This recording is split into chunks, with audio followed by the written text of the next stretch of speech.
የ2025 የቲክቶክ ሽልማት ላይ አብዛኛዎቹ የሃይማኖት አቋማቸውን የገለጹ ይመስላል። አዶናይ የ2025 የቲክቶክ ምርጥ የአኗኗር ዘይቤ ይዘት ሽልማትን አንስቷል።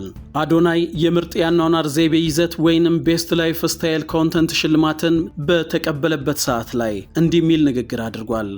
ማርያም ማርያም ሁሌም ስሟን ስጠራት ታውቃላችሁ። አሁንም ማርያም ማርያም እላታለሁ። እዚህ እንድቆም ለረዳችኝ ማርያም አመሰግናለሁ ሲል ተደምጧል። ሌላው አነጋጋሪ ንግግር የነበረው ከቲክቶክ መንደር የአርቲስት ማስተዋል ወንደሰን ነበር።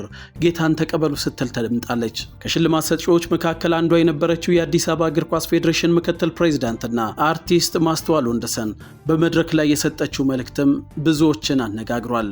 ለተሰበሰበው ታዳሚና ለተመልካቹ ሁሉ ግልጽ የሆነ የሃይማኖት ጥሪ ያቀረበች ይመስላል። በሕይወታችሁ ለውጥ ማምጣት ከፈለጋችሁ ጌታን ተቀበሉ ስትል ተደምጣለች።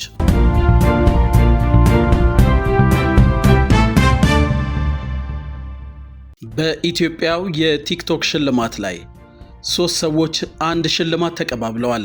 ታሪክ ሰሪው የማህበራዊ ተጽዕኖ ወይንም ሶሻል ኢምፓክት ሽልማት ጉዞም የዓመቱ የማህበራዊ ተጽዕኖ አሸናፊ የሆነው ዶክተር አብይ ሽልማቱ ለኔ ከማደርገው ይልቅ መልካም ስራዎችን ለሚያደርገውና ላበረከተው አስተዋጽኦም ለማስተር አብነት ይሆንልኝ ብሎ ሰጥቶታል።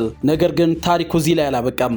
ማስተር አብነት ደግሞ እኔ ሳይሆን ይህንን ሽልማት የሚገባው ለመልእክተኛው ነው ብሎ ሽልማቱን ለመልእክተኛው አበርክቷል። የሽልማት ቅብብሎሽ ምሽት